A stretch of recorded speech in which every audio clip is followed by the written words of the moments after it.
Welcome to another episode of Conversations with Coleman. My guest today is Nellie Bowles.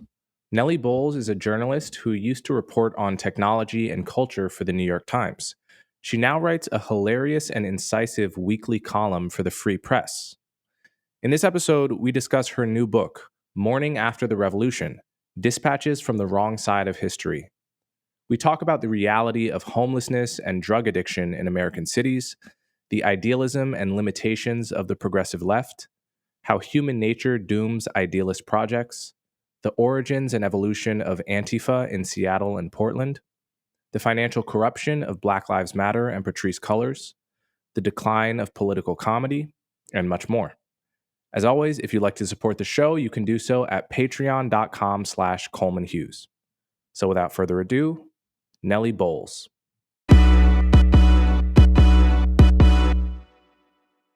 Okay, Nellie Bowles, thanks so much for coming on my show. Oh, we're rolling. Yeah. Let's do it. And it's a pleasure to be here. Yeah. And I was just telling you before the recording how incredible it is that you can launch a book, mere weeks away from giving birth.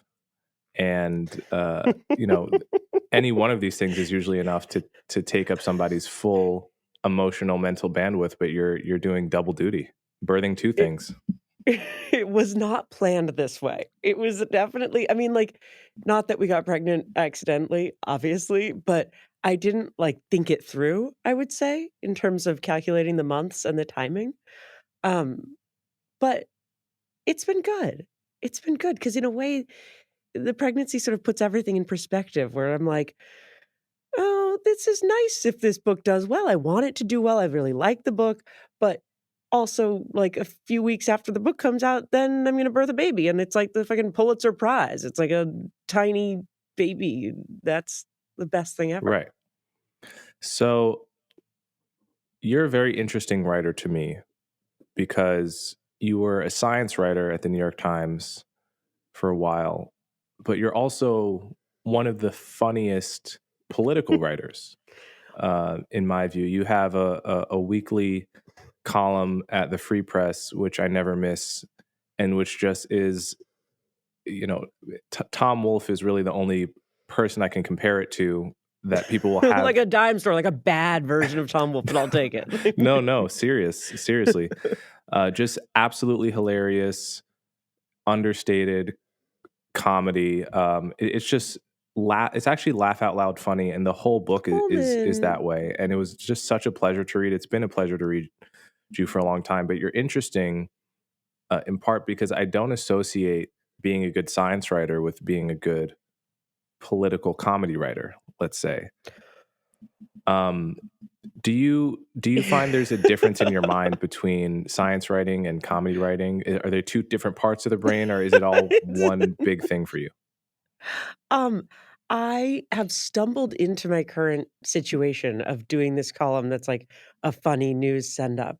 But it's not what I thought I'd be doing. So I started in right after college. I thought I was going to go on and get a PhD actually in I wasn't sure, but I was thinking neuroscience. I was also working like genetics. I was just having a lot of fun doing like weird science, but it turned out I was really bad actually at the work of science, like the detail orientation and the spreadsheets. And so then I ended up at the Times and I was doing like tech coverage and business coverage and political coverage. And then, now I'm doing this weird, very fun column. And it's basically a send up of the news, hopefully sending up the left and the right every week. And for the Free Press, the best publication, the only publication where Coleman and I are both writers. Although Coleman, I need your byline more. Yeah. I need a lot more Coleman. Yeah. I need it like a hit. Yeah. And it is different. I mean, doing like, let's say business reporting, which is what I was mostly doing at the Times for a while, and doing what I'm doing now, it's totally different. Like now I'm just allowed to riff on whatever. Now I don't need to know that much about a topic. I just jump in and weigh in and say some nonsense. It's really fun. Oh, yeah. So for some reason, I thought you were a science writer at the Times. I did science research before the Times, but then ended up doing business and tech and having a lot of fun and doing like random political features here and there and all Hmm. that.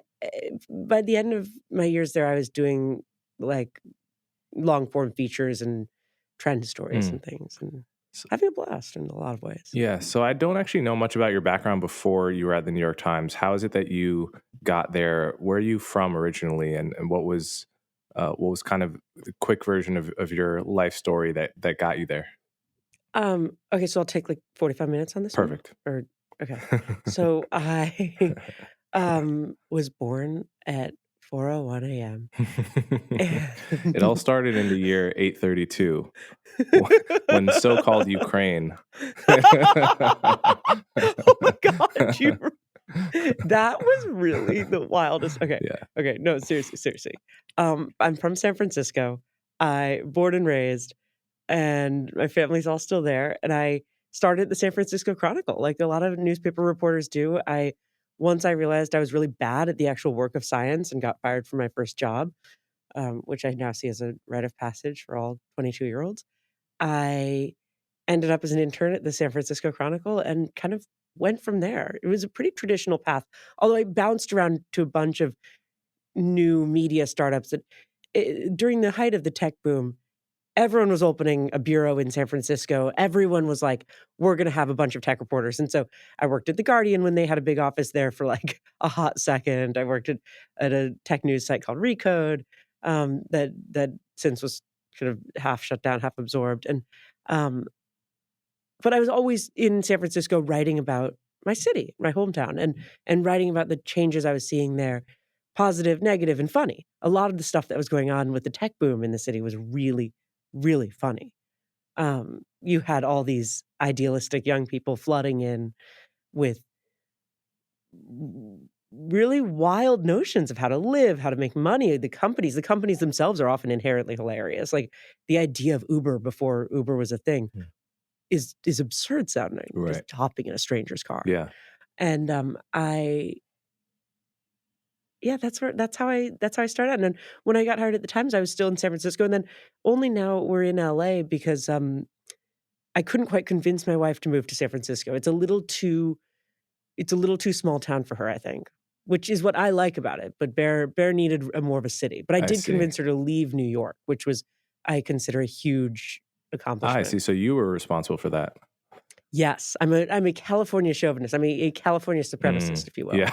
I I I love it, and, I love writing about it, and it's really, like, writing about San Francisco is what kind of started me on the path towards the funny political column or the funny what I hope is a funny book, because I was living in a place where I was seeing a lot of wonderful rhetoric and a lot of wonderful people making a city that was turning into a real shit show. Hmm.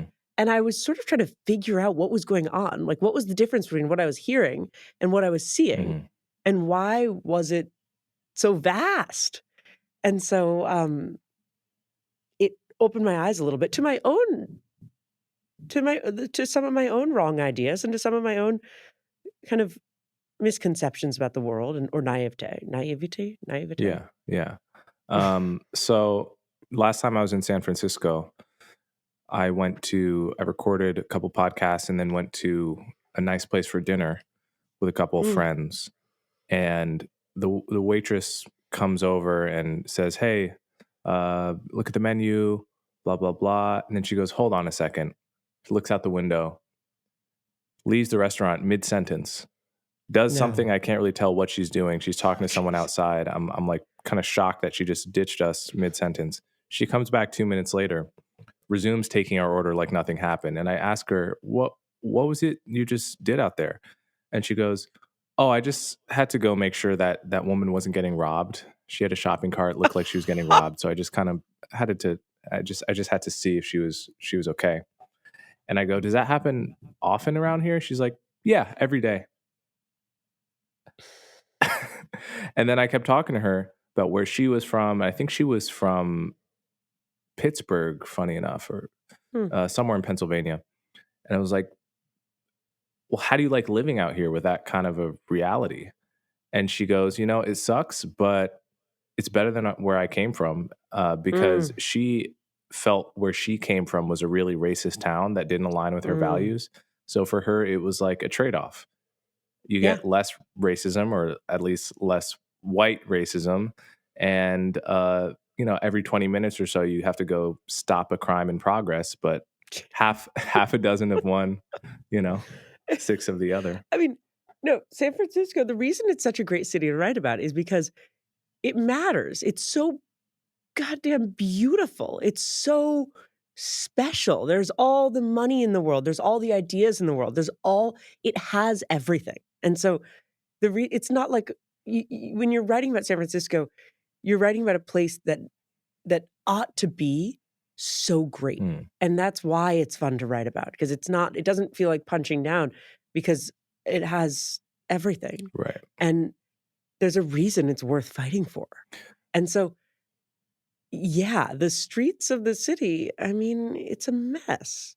And for a long time, I mean, now people talk about that and they can say it as of the last basically year or 2 years. Mm, But for a long time, it was the progressive take and the sort of righteous take in San Francisco. And I was, of course, a good member of the righteous tribe. I'm San Franciscan, lesbian, journalist. I ticked off all the right boxes, and I had all the right politics to fit it. And to say that, hey, maybe the petty crime situation's gotten out of control. Maybe the laws that say we don't, anything basically under $1,000 stolen from a shop is considered a misdemeanor, like a little ticket, basically not prosecuted. We're not going to go after petty crimes, lifestyle crimes, they call them. mhm, But then what that leads to is the kind of breakdown of brick and mortar shops. mhm, The city more or less has done a drug legalization program where people are just using on the streets. And that was fine when it was a small few blocks. It was basically always the Tenderloin. mhm, But then that started to expand and expand and expand, especially over the pandemic, especially as the fentanyl epidemic has grown. You saw that in all cities in the American West, but in San Francisco, it's the most sort of shocking because of its beauty, because of its wealth. And so right. you're there among some of the richest people in the world with all the best ideas, and you're walking down the street with them, walking past people who are just dying on the street right there. Just limbs exposed, skin Mhm, rotting. I mean, yeah. just horrific scenes that you are sort of become inured to. Mhm, And you know that your tax money is going to those people. You know that there's every proper service is being given to them. It's not for lack of funds that this is happening. And so it but somehow it's not working. right. Somehow, like, the ideas behind all the services, the ideas behind the programs aren't working to actually make things better. And so you and sorry, I just burped. That's I'm okay. the guys, the pregnancy has given me all kinds of strange things. If you go into labor on this podcast, No, this will be the best episode of Conversations with Coleman ever recorded. And just I you're will burping. digitally hold your hand throughout it, I promise. We'll push on 3. Yeah. Um, it it,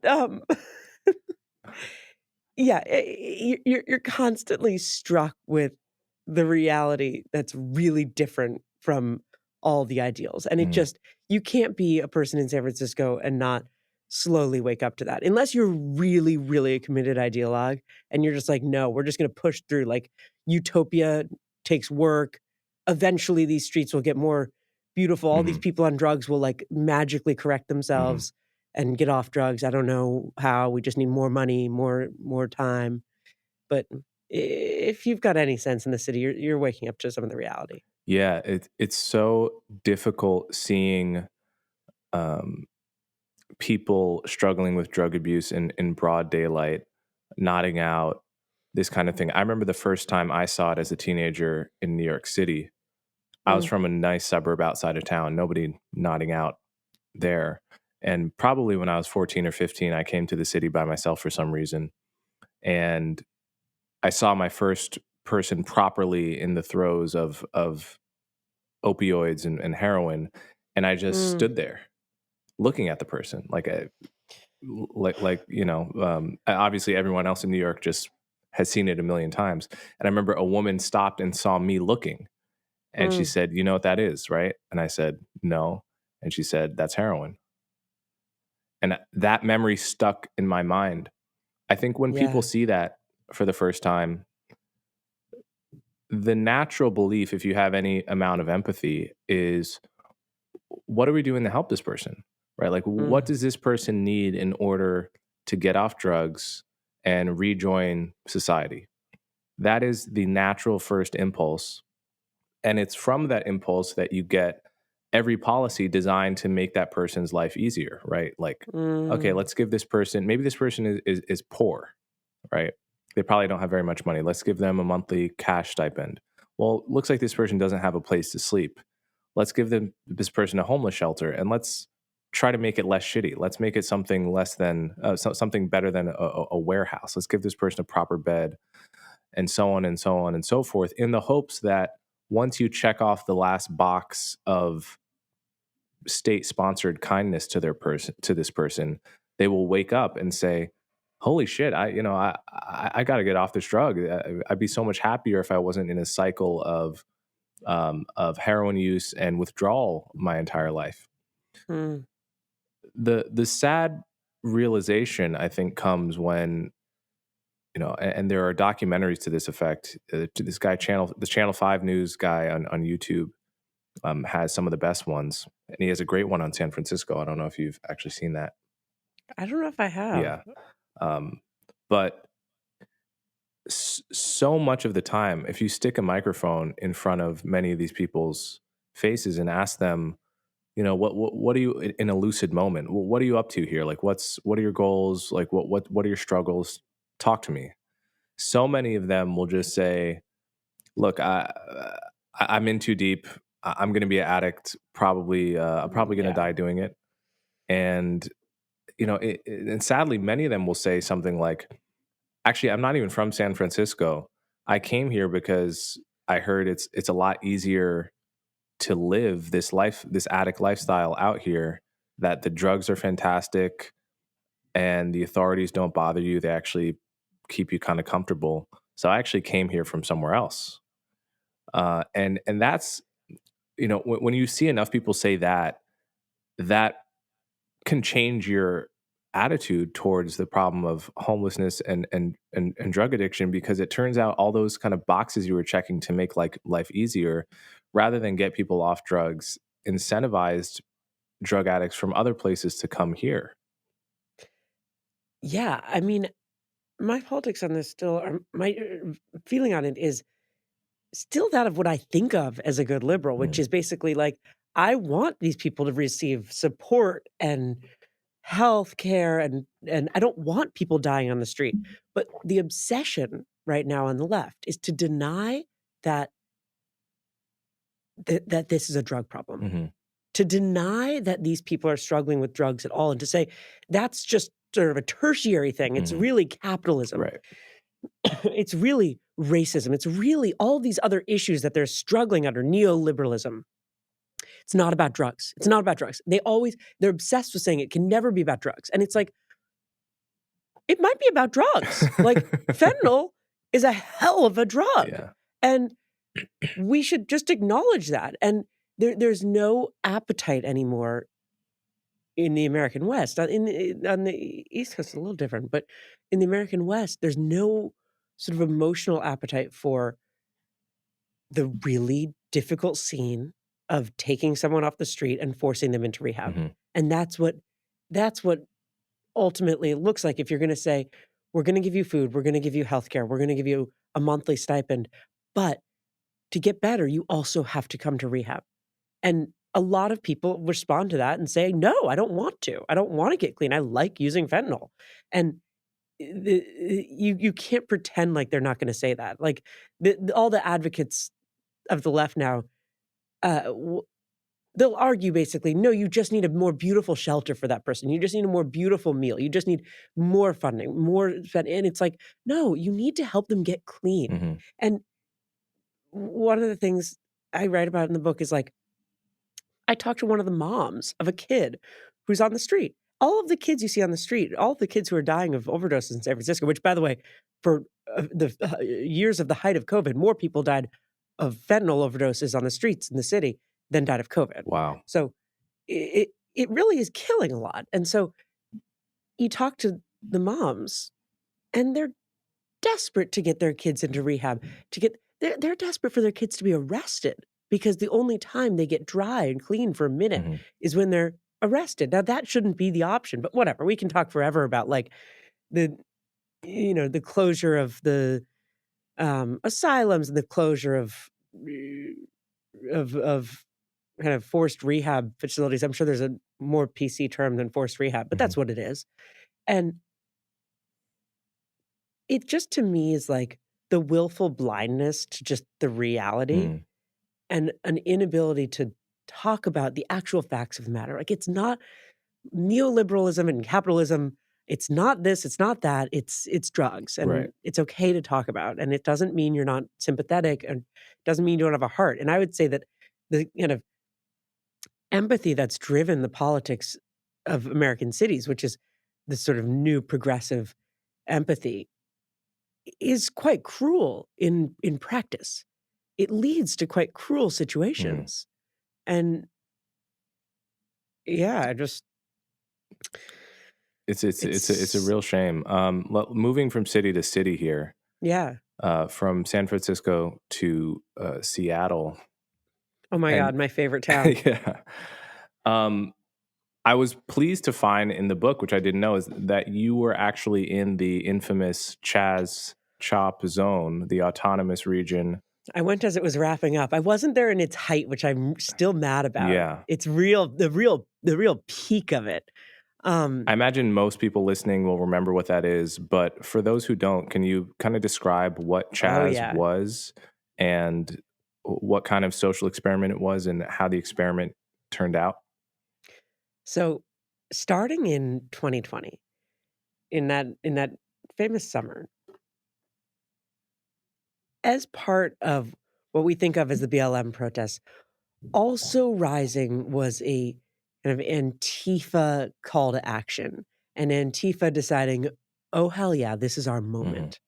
And so what happened in the Pacific Northwest, what happened across the country, but really the peak was in those cities, was and the peak was in Seattle, which is the best one. So, a group of Antifa took over a neighborhood of Seattle, and specifically, they took over the gay neighborhood, if you will, and they declared it an autonomous zone.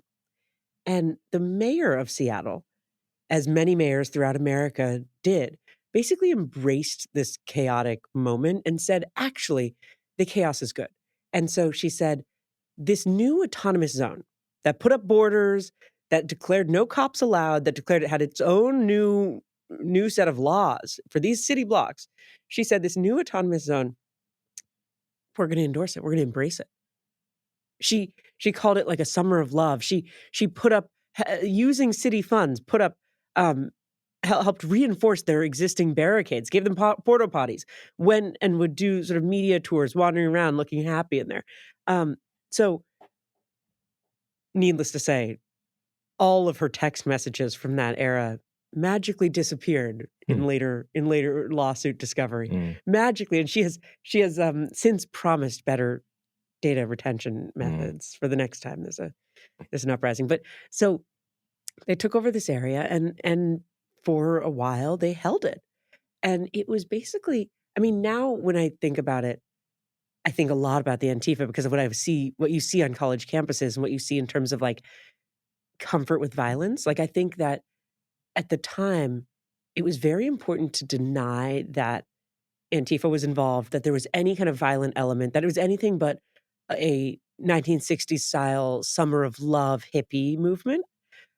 It was very important to deny that there were guns. It was very important to deny that there were shootings. It was very important to deny all of those sort of basic facts of the reality of what obviously happened in a power vacuum. And now, when you're looking at these protests, what I see that came from that time in 2020 is that Antifa introduced the idea that violence should be part of the American protest conversation, that that a little bit of fear is okay to add in, that it's okay to have a gun Mm. sometimes. And and at the time, we had to all sort of journalists were on message denying that fear and that threat of violence was becoming part of the protest movement.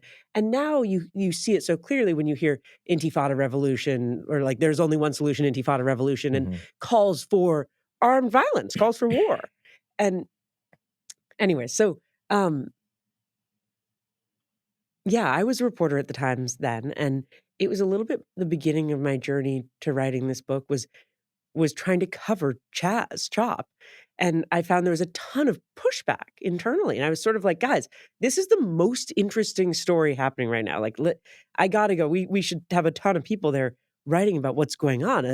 A section of Seattle has been taken over by a group of anti-fascists." But to write that, of course, would be to go against everything that we were supposed to deny, and it would also be to implicate that Black Lives Matter was working with Antifa in any way, that there was any sort of collaboration between these movements, which there certainly was. Right. And if you went there, you just saw it. It was just clear. It was just they were quite open about it. Anyway, so eventually I managed to get up there and report on it and report on what was going on there for a week. And um it was everything you'd imagine in a power vacuum. It was small militias that had risen up, that were wandering around, sort of selling defense to different store owners Mhm. and different residents, and you would have, like there was the official BLM security team that you could pay. There were, of course, pay-to-play security guards who entered the space, and you could pay them. They looked like official security guards in bulletproof vests and stuff, and then there were, like, Antifa guys who you would have to kind of pledge allegiance to them, and they would protect you. Literally, they would ask you to pledge allegiance. In some of the subsequent lawsuits that have come out, um, it it was like they wanted staff to raise their fists and say that we all agree to your demands, we all support your demands, and then they would protect you. Otherwise, they're breaking your windows that night. Right. And that and and that was kind of accepted, and that was happening in a lot of American cities. These little autonomous zones and these little Yeah, I mean, I was always really interested in the fact that I felt many businesses would throw a BLM sign in the window just in the hopes that when the riot came, their their business would be passed over. You know? exactly. Oh, and they did. Yeah. And that's exactly what they did, and it was the only thing you could do.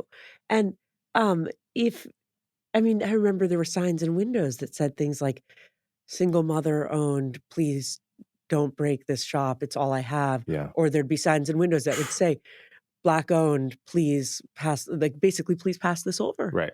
And and this was all held up as the beautiful utopia of the future. This new village that was created there. Yeah. Um, but I think,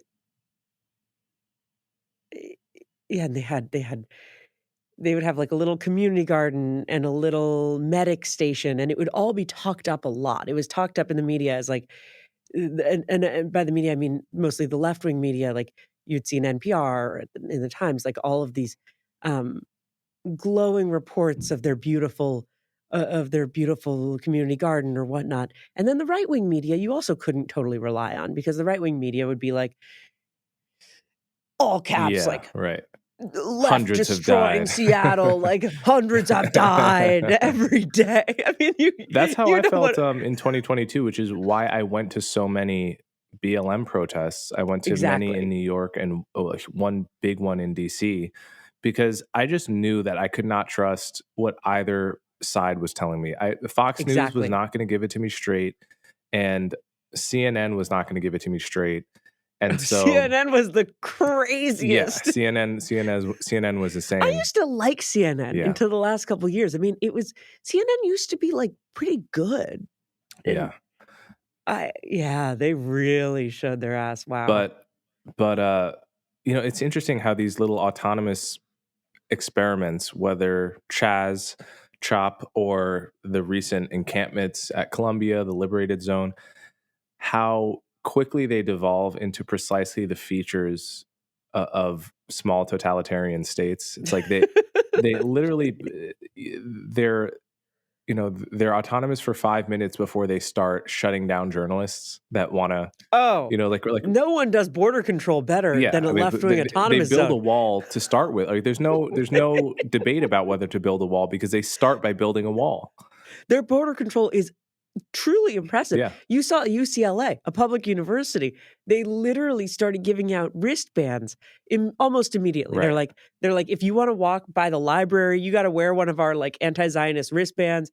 And like, you've got a bunch of tough guys standing during border control. I mean, this is like more We than have to we've got send with them down to the Mexico. southern border. No, literally, I, Solve two I'm problems at once. I'm like, guys, I think we're kind of aligned here. I think we're seeing some similar things. Honestly, they're going a little far for me. It's not what I would necessarily. It's a little much to ask for a loyalty test Right, to get into the country, I would say, but I like the energy. right. I I like the ambition. Um, yeah, no, the thing about the last 4 years and this movement that you and I both have been writing about a lot is that it's based in this true idealism, which I know is not new for left-wing movements, but it is just every generation, it's fun to see. It's based in genuine idealism Hmm. about human nature. Hmm. It's based in the idea that if we get rid of police, if we get rid of capitalism and patriarchy and heteronormativity, people will be kind to each other, that they won't hurt each other.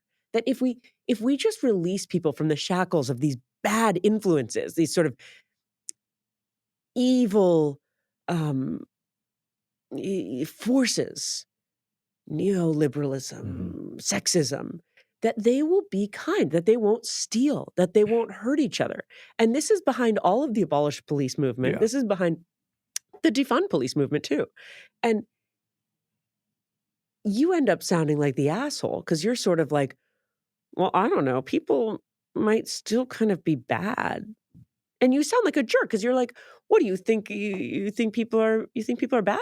You think they're mean? right, And and I mean, or all their arguments like it's like it's as though they don't believe that rich people will steal. It's like rich people love to steal. yeah, Like you can't. It's they truly believe that if you meet everyone's needs, that they won't ask for more, or they won't demand more, or they won't do harm to each other. And anyone who's been around rich people knows there are a lot of people who have their needs met, and they're still assholes to each other, and they still would steal from each other and hurt each other. Um, but that's kind of been the setup. It's that if you don't believe and abolish the police, then something's wrong with you because it means you see people as bad.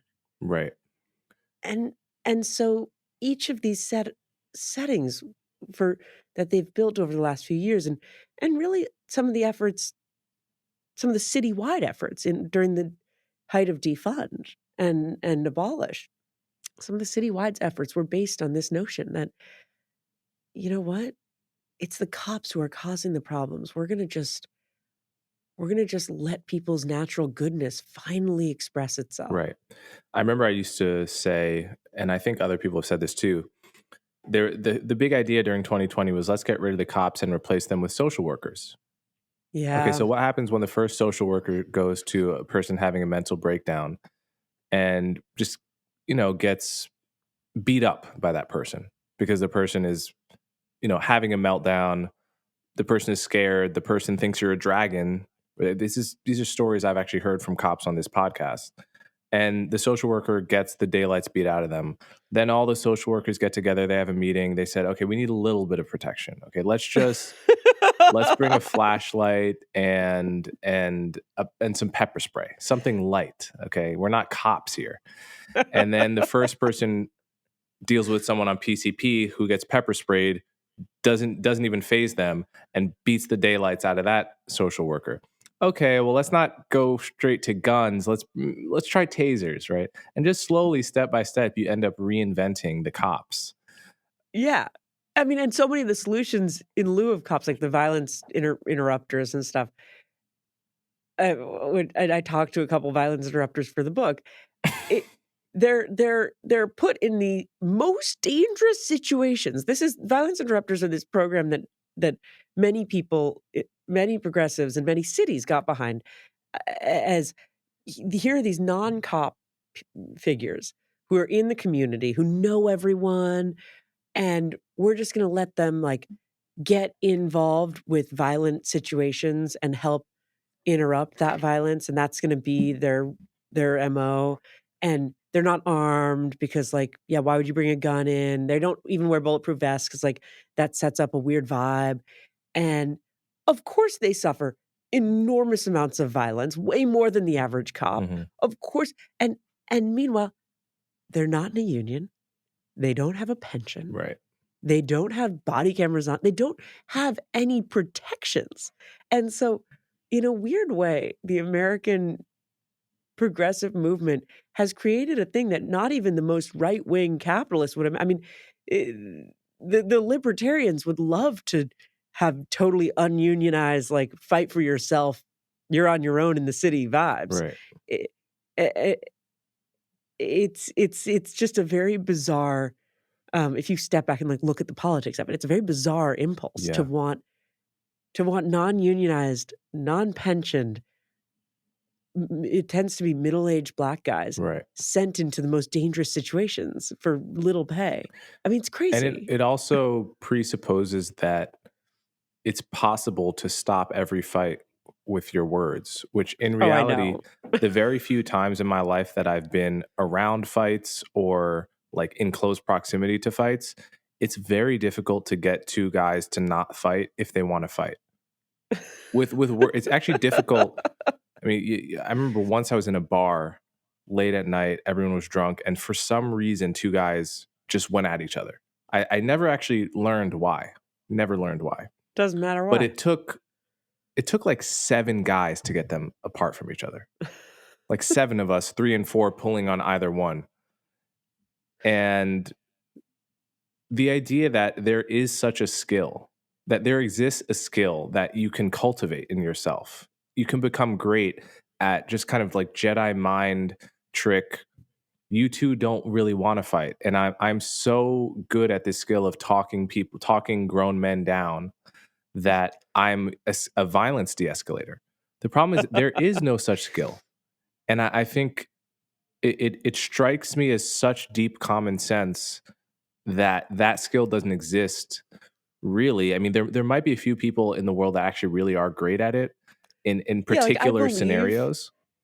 I believe there are experts who can talk down a terrorist or something like that. Yeah. Like, there I've seen enough movies to believe that there must be some individual who does reflect what the movies tell me Yeah. exists, But that's a but far cry from this is a reliable skill that we can train normal people to do that will oh, it's reliably work. I crazy. mean, it's that's absolute fantasy. That really is the stuff of Star Wars. These aren't the I know. droids you're looking How for. did it win, Coleman? How did it win so thoroughly? Like, you and I sitting here, we agree with each other, we can talk like, but how did this win?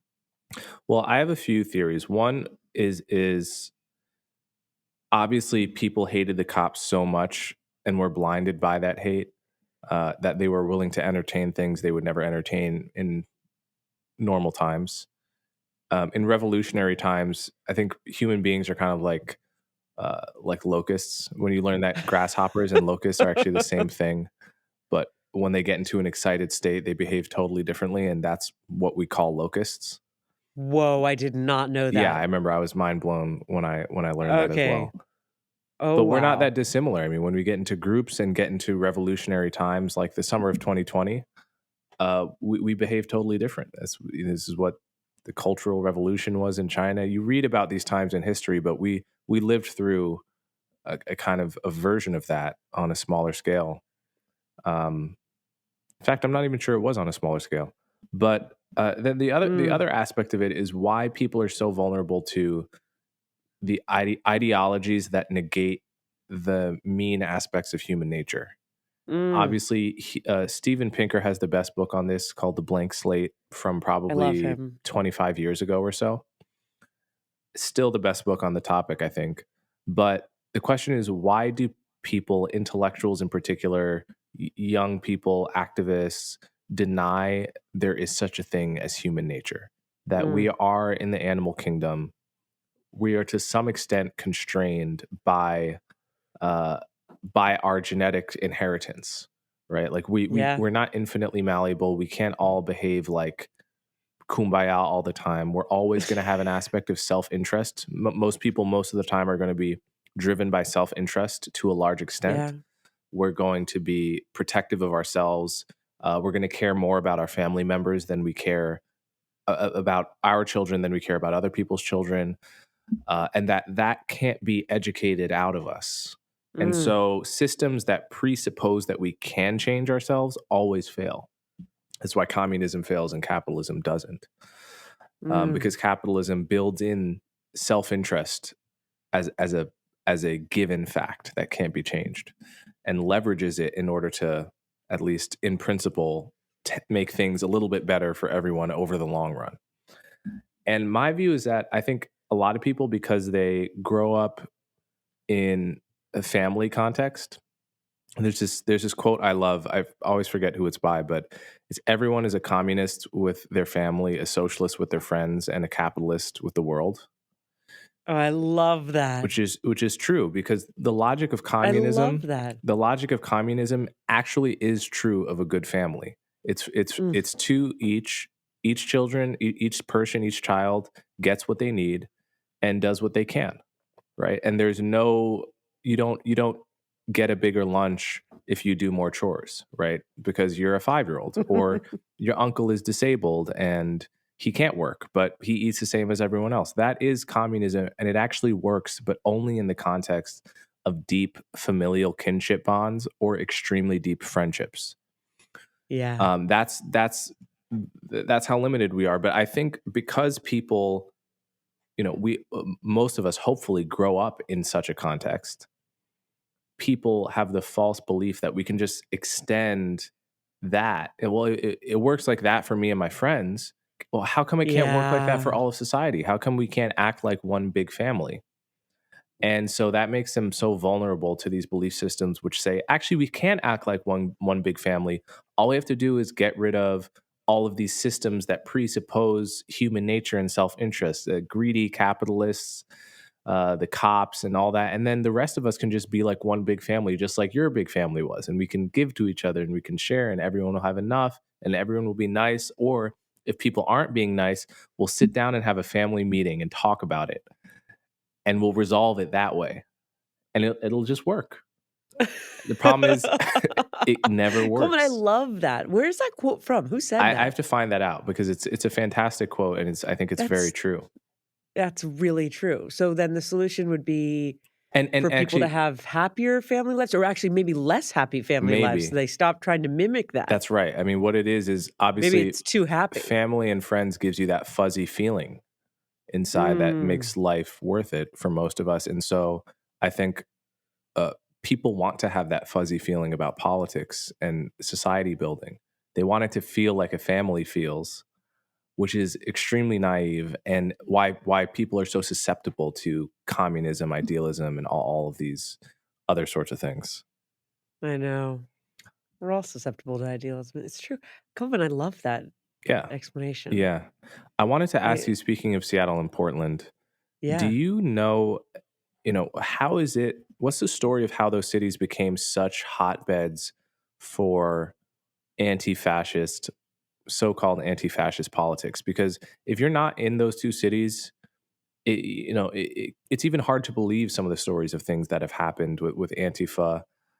Yeah. What's the story there? How did Seattle and Portland become that way? I'm sort of obsessed with those cities and the Pacific Northwest in general. Because if you think about it, like, let's say Seattle, so many great American businesses were started in that little city in the rain and the overcast, and the so many great American music movements. I mean, they have outsized cultural impact, I would say, to start. Um, so the anti-fascists started with, and I'm stealing a little bit from Andy No here, who wrote a great book on exploring the history of Antifa. They started as a anti-racist skinhead movement called the Sharps. And the Sharp movement was pushing back against what was, and I don't know how active they are right now, but I think remains a white supremacist movement that was acting up there, and that was gathering, and that was armed, and um, living in little neo-Nazi friend groups up in the Pacific Northwest. And so you saw these two groups of white activists uh, in opposition with each other, Hmm. and the anti-fascists were as I said, the anti-racist group.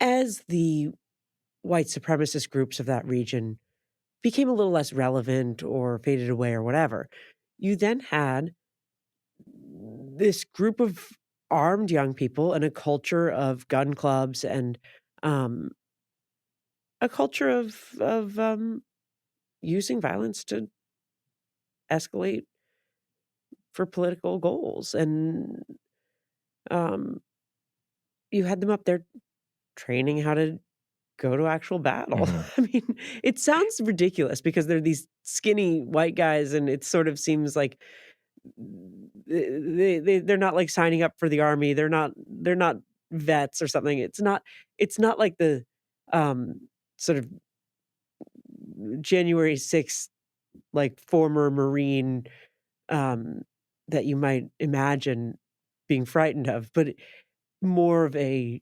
extremely thin, pale young man with a squirrely energy and scraggly facial hair.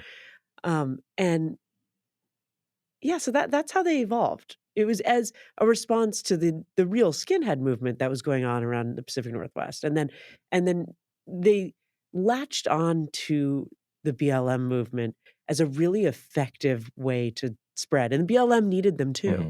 They worked together. And so the Antifa would escalate a situation to make it a little more fiery, a little more um wild, and helped bring that energy, because BLM was a grassroots movement, but also kind of glossy corporate movement funded by big companies and endorsed by universities, and it was a little bit like, um, it didn't have that rebellious flair that would go and light a city on fire. Right. That was the energy of Antifa, and at the time, for, like, years, the mainstream media flat out lied and said that Antifa wasn't involved with any of this, that it was all fake news.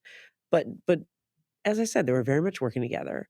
And eventually you see Antifa try to start coming out of the woodwork. They start doing interviews with mainstream media outlets, obviously backlit and all this for anonymity. They always have their faces covered.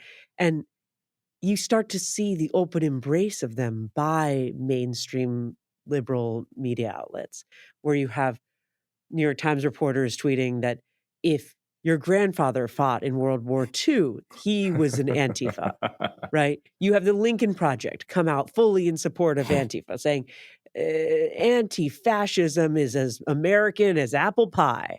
You've got the total embrace of this very violent political movement by the American intelligentsia.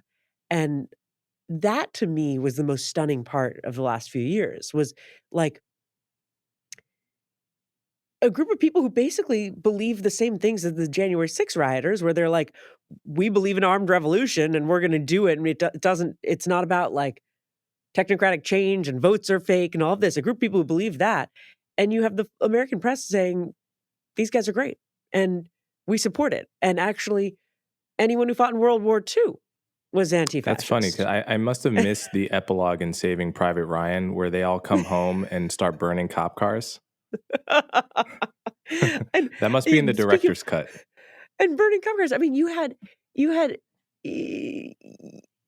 like, ambitious young people who now we look and we realize they kind of threw their lives away. They burned cop cars, they did all this, and it's all on video, and now they're in jail, and it's like people in this movement a little bit lost their minds in the same way that a lot of the guys who are going to jail for the January Hmm. 6th stuff, you in both cases, you can't help to but feel a little bit bad that they're living in these echo chambers that tell them, "Now is the revolution. Yeah. Now is when to do violence. Burn the cop car. Light it on fire. They're Record it." they're all given delusions of grandeur in these Yeah, moments where, like, and the Jan 6 guys, they're being told by their media, "Light it on fire. yeah, Do it. This is the moment." And it's like, I feel bad for both of them. I mean, there's these 2 young lawyers who, um, like, lost their careers because of lighting a cop car on fire. Um, anyways, so yeah, the embrace of Antifa, the total embrace was one of the most stunning parts and funny too, just, like, very funny because it's like all these effete writers living in the Upper West Side, uh, writing and endorsing the I can say effete because I'm a lesbian. I'm allowed to call people gay. Um, it writing, endorsing, like, r really radical, violent methods and groups that make their aims quite clear. right, and often from, like a gated neighborhood or, Of you know course. Oh, well, that's a given. That's I mean, my favorite part, again, of the last few years is the, idea that you have and this is I'm stealing a little bit from Rob Henderson's idea of luxury beliefs, which now is, like, broken through as a mainstream concept in a great way, and it's the notion that, um, it's very easy when you're rich or upper middle class to argue for things that sound very nice, but that have a bad impact, but that don't impact you. So, like, abolish the police or defund the police was a classic one because most of the people arguing for it live in New York City. They live in either doorman or buildings or in a city that's very heavily policed. Like New York, you're really safe in New York City for all the talk of the random punching and whatnot. It's a very safe city, actually, Mhm, technically. And uh, you have people arguing for things that don't impact them at all. right. The people arguing to abolish elite public high schools, which was another thing we've seen over the last few years. The people arguing that the existence of Stuyvesant is racist or the existence of Lowell High School in San Francisco is racist, but they send their kids to private school. So it's irrelevant to their lives. They don't need They don't an need a elite good public public high school. school, yeah. It doesn't matter for them. And you see this in basically all of these kind of very trendy chic topics that you and I are called all sorts of names for being like, "I don't know, like Stuyvesant seems maybe like a good idea." And My mom went to Stuyvesant, that's actually, yeah. awesome. She was born in the South Bronx in '59 in a terrible situation, complete poverty, and she tested well, got into Stuyvesant, and then was the first of her family to go to college, you It's know? amazing. So, yeah, I mean, absolutely, this is, standardized test scores is another one, which what people don't understand is it actually helps poor kids. It helps Of smart poor kids course. because they don't have extracurricular activities, Oh, or they yeah. don't have their parents, you know, Coleman they're Coleman, yeah. the idea behind getting rid of the SAT, which again, I think we have to, because you and I agree, we have to, like, ask ourselves, why did our sensibleness that you and I are both on the same page about how right we are. How why did our sensibleness not win? Because Mm, for years, let's say, let's talk about the SAT. The SAT was banned, or not banned. The Ivy League announced they wouldn't be using the SAT. Many universities followed, and that instead they would use the far less racist methods of teacher recommendations, extracurriculars, and essays, which are, as anyone who went to a private school with college counselors knows, those are the easiest things to game. that's right. Those are the best things to rely on. If you have a teacher who only has 12 students in their class, they can write a very personal, very long and beautiful letter of recommendation. You can get your essay worked on by the best writers for a very small fee. You can, or extracurriculars, like if you have a job after class, you're not doing a ton of extracurriculars. Me, I grew up in a privileged environment. I had a ton of fabulous extracurriculars. I was doing the newspaper, I was doing the literary magazine, I was doing, so for me, it's like eliminate the SAT. That's great for rich kids. It's fabulous. That's the hardest thing to game. They talk about test prep and whatnot. Test prep is easy and cheap, actually. Right. You can buy one of those SAT. That's what I did to prepare for the SAT. Was I just bought one of those 12 real SAT books and I just took them a bunch of times and then I took the test. That's the hardest thing to fake. That's right. That's right. But this idea, but somehow it won. Okay, here's my question. Mm. Sometimes I get, I'm not going to say conspiratorial, but I'm not going to not. Do you think that some of these ideas, like that one, like abolish the SAT, do you think people genuinely believe that they're making a better world by successfully abolishing the SAT from elite college life? Or do you think that they know that it helps them or that it helps their children? Like, I think most of them are genuine. I think most of them really? really believe it. I mean, if you look back into history and in history into times where people have, like, whole societies have done delusional things that didn't work, and it took them a few years to realize it wasn't working, and just one by one, people lost faith in the thing. Usually, they really believe it, you know, Yeah. and I think it. We'd like to think that people are smart enough that they all see it through it, and they're actually like evil, mustache twirling kind of cynics. But I think a lot of them either don't really know or care what they believe and go along with the flow, or it makes a kind of superficial sense to them. And so, and the people God. that disagree with it are either too afraid to speak up, or they see a few examples of people getting canceled, and so they just keep it to themselves. And so nobody hears God. good sense. Everyone hears the argument that SATs are bad for Black people and Hispanic people, and no one hears the counter argument. And a lot of people just won't provide the counter argument for themselves. So That the SAT is bad for little Hadley. yeah, The yeah, SAT yeah. That's right. is bad for your little Nepo baby, That's little Thomas the that's Fourth. right. That's right. That's right. He's fucked. Yes. Yeah. That's right. Um, It's Okay, so the crazy. other part of this that you talk about in the book, which is a story I have paid a lot of attention to, obviously, is Which one? Patrice Cullors and Oh, the I think what my you call like favorite. BLM LLC Oh, Incorporated abolitionist. No, no, abolition. what Yeah, she actually called her LLC, Abolitionist Entertainment LLC. yeah, So Patrice Cullors is one of the founders of the Black Lives Matter movement, the sort of Black Lives Matter corporate movement. Now, I know you've talked and written about the situation a hmm lot, but from a humorist perspective, it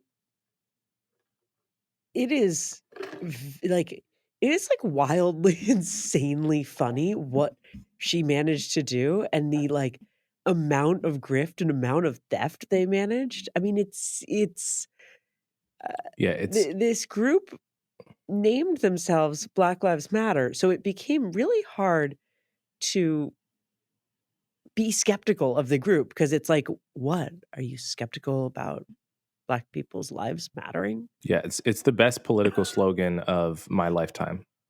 It's genius. And it was a separate slogan. They just kind of like made it the name of their nonprofit. Like, I think there are people who genuinely chant Black Lives Matter and mean Black Lives Yeah, Matter. They're not sure. thinking about the That's what organization. makes it. Well, I would argue the vast majority are not thinking about the organization. So Patrice Cullors, Alicia Garza was the first one to type that on Facebook, and Patrice Cullors turned it into a hashtag commenting on it. And then they got together, formed the Black Lives Matter Global Network Foundation, which became the flagship nonprofit, which I put in quotation marks. And they got a trickle of money between like 2014 and 2019, and then in 2020 they were, in a legitimate sense, the co-creators of Black Lives Matter, the slogan, and the flagship nonprofit. And so the white guilt money and the corporate money just absolutely poured in. They raised an obscene, almost $100 million in a year, just an obscene amount of money. And they weren't even a legitimate nonprofit. They still had an intermediary, which means they were not an accredited nonprofit. They were just basically a bank account and an LLC controlled by one person that used a nonprofit at arm's length to get They the hired cash all their infusions. friends and their Yeah, boyfriends and they their hired moms, and everyone, paid their family millions of dollars, bought a secret $6 million mansion. which is a sick mansion. You look at that listing, Yeah. they Oh yeah, it's bought beautiful. themselves with the funds a $6 million, They yeah, did very well for themselves. a gorgeous mansion in the hills of LA. And, you can do that with nonprofit money, but then it has to, like, be for the public interest. Like, it has to be, like, open to the public in some way, Right. or, like, it has to serve. Of course it wasn't. Of Yeah. course it was used as, like, a party house, which is what I would also do if I was given a bank account with $100 million and No completely, oversight, no no no board. oversight. Yeah. I mean, I'm not saying they made bad choices. I'm saying they made very good ones. And they got Um, away with it to this day. I mean, the of course. journalists publicized all this in 2022 in New York Magazine. And I Yes, he noticed did an he did a fantastic amazing job. job. The guy's name was Sean Campbell. And Yeah. It took 2 years though, and it took it even then, it's not, I mean, it was briefly shut down. I know in a lot of states, the attorney general said you can't operate anymore, and then that was lifted, and now things are all hunky dory. right. I mean, this group was allowed to fundraise for years without any scrutiny, because the idea within mainstream media was that to scrutinize this group was racist, That's right. and so and they cultivated that. They would say, having us do these nonprofit IRS forms about financial transparency is white supremacy. Yeah. This is racism. And and the mainstream media was like, "Yeah, you're right."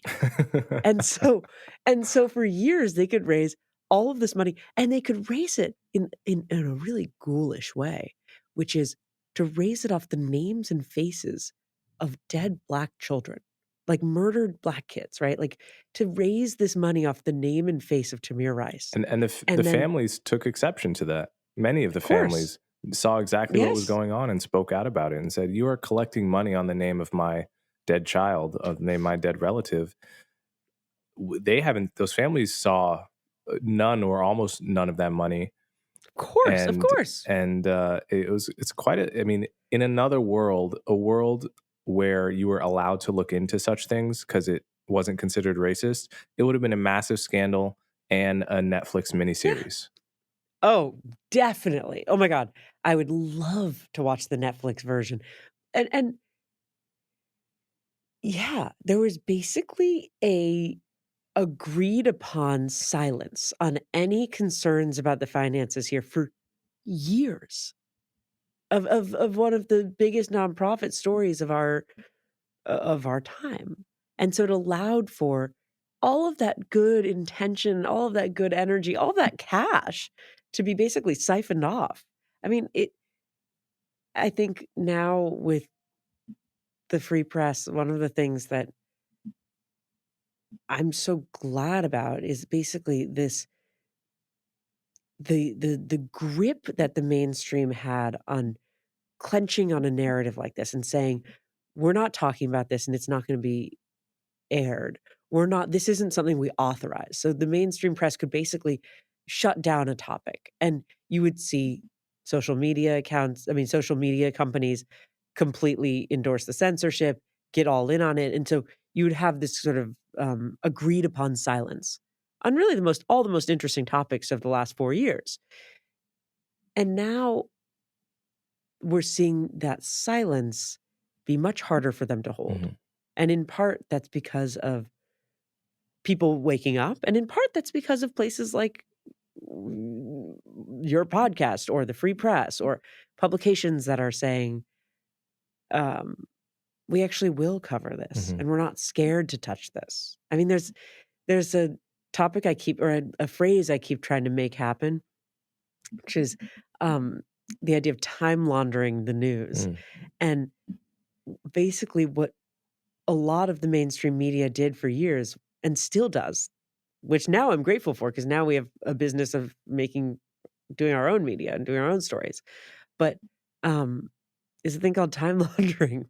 Again, a phrase I use just in my head, which is the idea that, like, the mainstream media can touch something after it's been chewed over for about 2 to 3 years by the outside press or by the free, sort of weird world of press like Substack or even by the conservative press. Then the mainstream media is allowed to touch it. So something like the lab leak theory. Yes. Right. Now, you might find a story about the lab leak theory in the Times or in, um, the whatever one and NPR even. I don't know if NPR has covered it, but I'm sure there's something that's not, like, totally dismissive. But it was only, like, 4 years after all of us in the free world and in the sensible land that whatever you wanna call what we're all creating here, had, like, chewed over it for years. So now it's like old news, but now the mainstream media is allowed to touch it. Right. Or like gender dysphoric adolescent puberty blockers and maybe the complications around those topics. That was only allowed to be touched after years of all of us talking about it and chewing it over and reporting on it.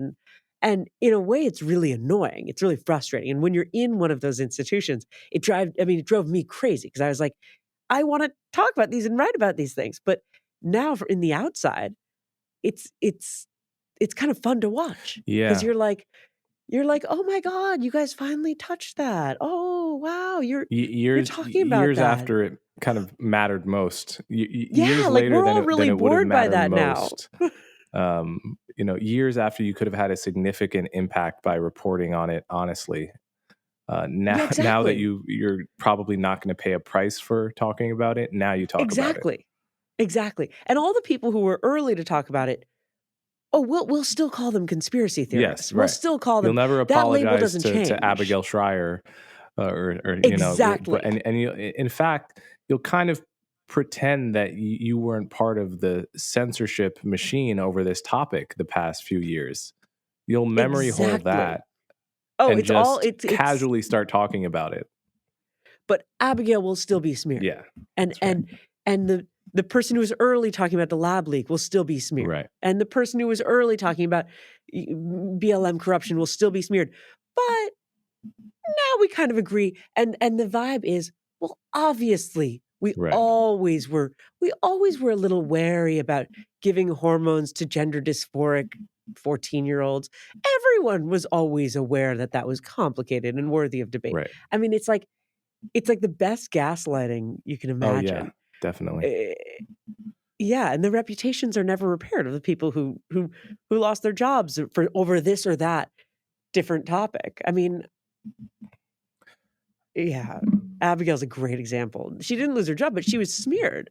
She was smeared for raising questions that now are taken as a given on issues that now are we basically collectively pretend were never the Right, case. Like, oh, what do you mean kids were given cross-sex hormones after one therapy session? That was never the right. case. And it's like, well, yeah, no, it was. Yeah, and you argued for it. You called anything else gatekeeping. Mhm. Like, we have whistleblowers who say these are things that happened. Uh, anyways, but in a way, I think you and I now, this is once you're free of these old legacy institutions, it's you look at it with a little bit of it's more curious Right. and also kind of helpful because we get a running start on like basically any interesting That's storyline. true. That's true. We get to cover it. We get to have some stories about it. I get to make some fun in TGIF, and then the mainstream kind of clods along a year later, and Yeah, I forget which It sort of comedian. works for our business, to be Yeah, honest. which comedian it was that actually said wokeness is good for comedy because the more topics they make off limits, the more topics become hilarious to Yeah, a comedy audience. So exactly. It it's like watching right now, it's like watching your competitor, like, tie their own hands behind their back right. and be like, "Okay, all of these storylines we can't touch and we won't touch." Mhm. And it's like, "Okay, go for it, Right. guys." Like, I like that about you. Right. All right, I'm going to end last question. In the 2000s, something I think about, I found left-wing political commentators extremely funny. And I'm Mm. thinking about the glory days of Jon Stewart and Stephen Oh, Colbert making fun of various aspects of Republican nonsense in the Bush years and early Obama years. Um, Now there is very little of that is funny. Truthfully, like I've Trevor Noah's show, I never found oh my even god. remotely funny. And That was look, so that may sad be and dull. partly because of the person. Um, but it's also there's a whole machinery of writing behind it and joke writing that just slowly went from hilarious in the 2000s to insufferable by the mid 2010s and late 2010s. Stephen Colbert used to be hilarious. Yeah, He was amazing. yeah, And now it's like he's more likely to look at the camera and be like, "Today is no time for joking anymore because we need to focus on the priority of the vote that's gonna happen tomorrow," and, like, start to shed a tear. Like, yeah. it's like, "Guys." Yeah, and what's funny, it didn't quite shift to the right per se. Like it's not for me. What's funniest is not something like Gutman on Fox, but it shifted to like whatever Andrew Schultz is, right? Like Mm, Andrew Schultz, he's not a Republican. I don't know if he's a mm. Democrat either. I don't even know if he votes. But whatever he is politically, whatever his vibe is politically, that's where a lot of the funniest energy is. And it's something that is Tim very Dillon. comfortable making fun of wokeness. Tim Dillon, yeah. Tim The Dillon, another guy's great example. So what Partisan happened? comedy is not good comedy. Like, if you're trying to do propaganda for your cause, right or left, I it's fundamentally not gonna be as funny. You Mhm. just can't. You can't if you can't make fun of Trump, if you're Gutman. Listen, I don't watch Gutman, so I can't really, like, comment on him specifically, but for the right-wing comedy guys, there's blind spots, and then for the left-wing comedy guys, there's enormous blind spots, especially when Joe Biden is president. Right, It's really hard for the Stephen Colbert's, the all the mainstream American late night shows and whatnot.